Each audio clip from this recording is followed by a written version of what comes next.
Hello everyone, welcome back to Sky and Celestia Adventures. It's Celestia here again with another lore video. This time we're going to talk about Sephiroth as the nice guy. Yep, you heard it right. If you haven't finished any Final Fantasy VII games, I suggest you turn back now or else prepare for some major spoilers ahead. So, if you want to travel down memory lane and remember the hero of the Wutai War before his downfall, stay with me and watch till the end. Let's go.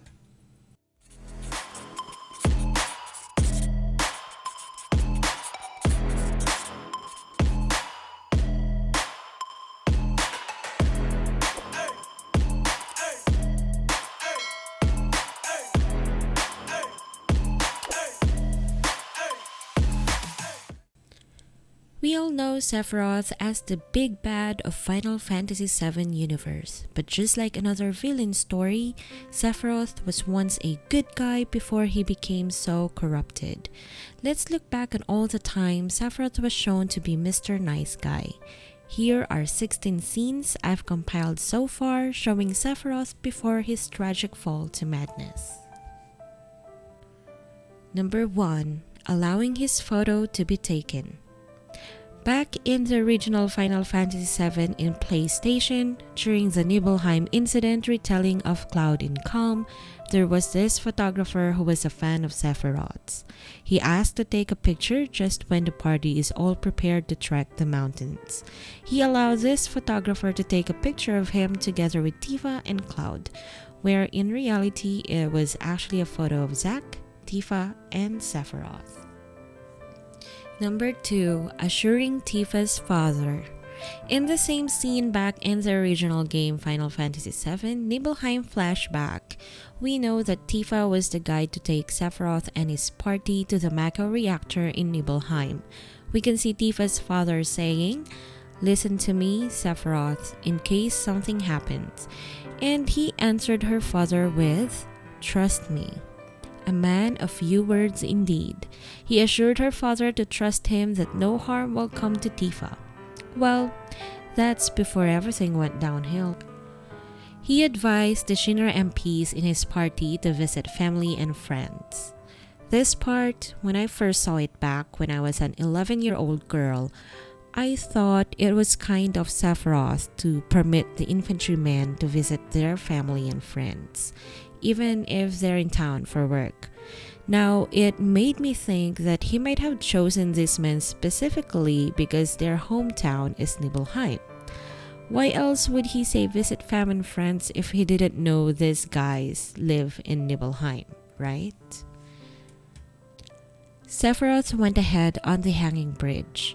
If you'll see the scene when they were about to cross the bridge, you can see Sephiroth is ahead of them when it should have been Tifa because she's the guide. It might be because it looks dangerous and he checked first to see if it's safe before the party crossed the bridge. Sadly, it broke down and they lost one infantryman. Happily imparting his knowledge about materia and magic. When they encountered a Mako fountain in Mount Nibel, he happily told Tifa and Cloud, who is actually Zack, by the way, about Mako and materia. In here, we were already given a glimpse of his dislike for Hojo and respect for Gast, as he calls the latter a great scientist. We also learned that Sephiroth also believes in unscientific terms like magic and mysterious powers. He got reprimanded about it though, as he mentioned he still remembered how angry Hojo was. Sephiroth declining the mission in Banora. Yes, declining this mission showed another good side of him. When Zack was tasked to go to Banora and Jill in Genesis' hometown, Tsang mentioned it was a mission originally assigned to Sephiroth. When Zack asked Tsang about Sephiroth, he said Sephiroth refused to go to this mission apparently. As stated by Tsang, Sephiroth specifically chose Zack for this mission because Genesis and Angeal were his only friends and he didn't want to fight them. Hence, he refused to go. Tang also added how Sephiroth believes Zack might be able to bring both of his friends back. But please, give me time. If I find Angeal, I can talk to him. If I can convince Angeal, maybe Genesis will come back too. I understand now why Sephiroth chose you. Huh? Genesis and Angeal. Those two were Sephiroth's only friends. He didn't want to fight them. That's why he refused the mission. Well, Angeal is my friend too. He's counting on you to bring them both back. Apologizing to Zack for pushing another mission. Sephiroth is superior and has won a war for Shinra. He's given a special treatment amongst the other soldiers. As Zack said, Shinra spoils him too much. If one thinks highly of oneself, you wouldn't even apologize for pushing another assignment to a subordinate. More like you'll request a favor and say, please do it for me. But in this scenario, he apologizes to Zack and looks utterly guilty about it as he puts his head down. Are you pushing another assignment on me? My apologies. Whatever. Sephiroth chose not to believe Genesis' betrayal. When Zack was promoted to become a soldier first class, his first mission was to chase after Genesis in Angeal, and was advised by Lazard that the Shinra army will kill them. Sephiroth comments that Zack's emotions will hamper his judgment, and that's why he's going too. Sephiroth also investigates the cause of Genesis' betrayal and thinks Genesis is in league with Hollander, saying he prefers not to believe it. When Zack told him, then don't believe it, he immediately agreed by replying, very well, I will not believe it. This only shows how he is willing to turn a blind eye for the sake of his friends. Sephiroth is okay to have a failed mission goes to his permanent record. During the rampant attacks of the Genesis copies in Midgar, Sephiroth called Zack to come over at Mako Reactor 5, as Angeal was sighted within the area. He connived with Zack via phone call that they need to find both Angeal and Genesis before the Shinra army does, so that they can let them escape, and make it appear like they failed to eliminate them, saving his friends' lives. The army is mobilizing, but there's still time. You and I will find them before they do. And what? Fail to eliminate them. For real? Yes, for real. Playful Sephiroth. Before that epic Genesis, Angeal, and Sephiroth CGI fight scene, Sephiroth mentioned to Zack that the three of them used to sneak into the company training room for fun when the seconds are already home. As mentioned in the fan letter entitled Memory of Silver Winds, one of their usual games is putting a dumb apple on one of the trio's head, and they would throw their swords at it. Sephiroth appears to always hit the dumb apple's dead center. The company training room. We used to sneak in there for fun when the seconds were out.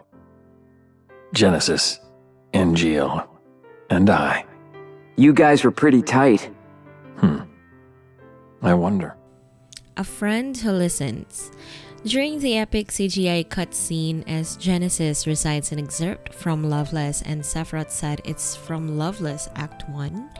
By the way, I would use the Japanese translation on this, as it is less cocky than the English one. Sephiroth said, having to hear you read it every day, I have no choice but to remember. Okay, how many of our friends would really remember what we're saying? Sometimes they grew tired if we run over and over, or express joy repeatedly over some things they can't relate, and yet they remember. Blood donor. When Genesis was wounded during the CGI cutscene, Hollander mentioned he'll be needing a transfusion. We saw Sephiroth step forward ready to become a donor, but Angeal stopped him and Hollander said he isn't viable. He starts to question why he can't, more like why he can't help his friend. The problem is the Mako energy that seeped him through the wound. Is it treatable? First, he'll need a transfusion. You aren't viable. Why couldn't I be the donor?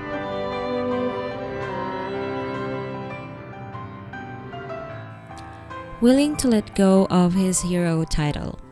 When Sephiroth and Genesis confronted each other in Mako Reactor 5, and Genesis asked if the three of them would enact the characters from Loveless, would he get to play the hero, or would it still be Sephiroth?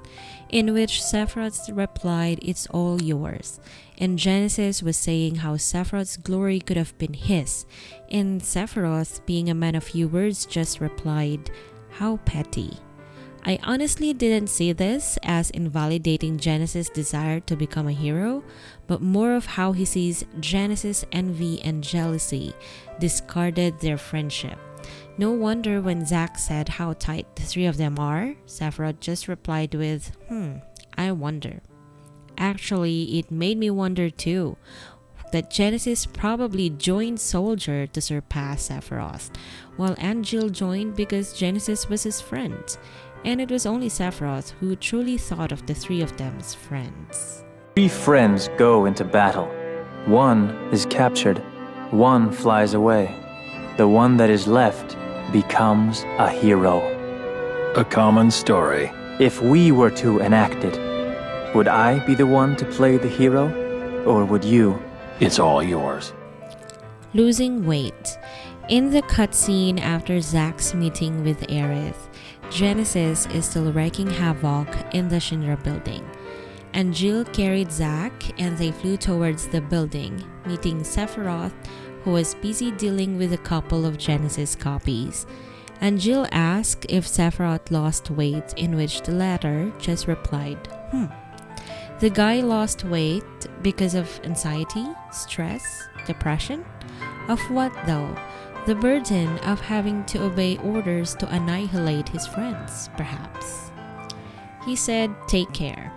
After Angel's death, Sephiroth and Zack meet in Junon chasing after Hollander. Sephiroth explained that Genesis copies are still sighted around the world. He said that they've been sighted in Midgar and the slums too, implying that he knows Zack cares for someone who lives in the slums. We all know who that is. Aerith, of course. He then gave permission for Zack to return to Midgar and said take care with a smile as Zack leaves. Sighted in Midgar as well. I see. The slums too. Permission to return. Granted. Yeah. Take care. You too.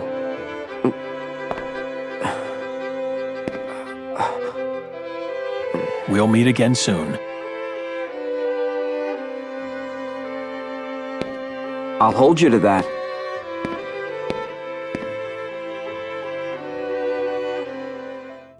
And last but not the least, he will abandon Shinra after Nibelheim.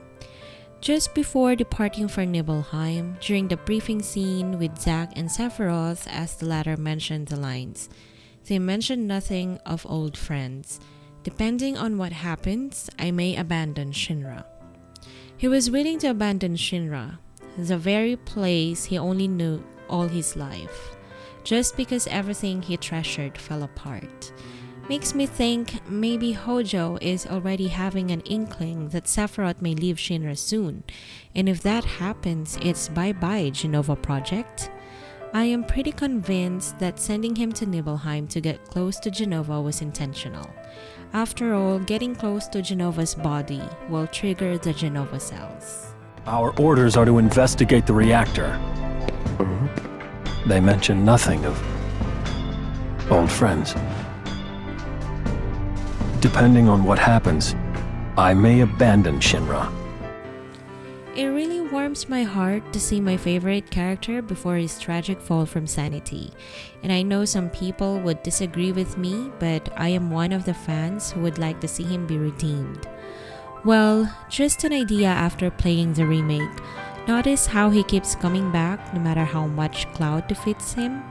Well, it convinces me that to stop him from truly coming back, instead of destroying him, we have to save him and his vengeful soul. In Asian beliefs, for a soul to truly pass on, it must find its peace.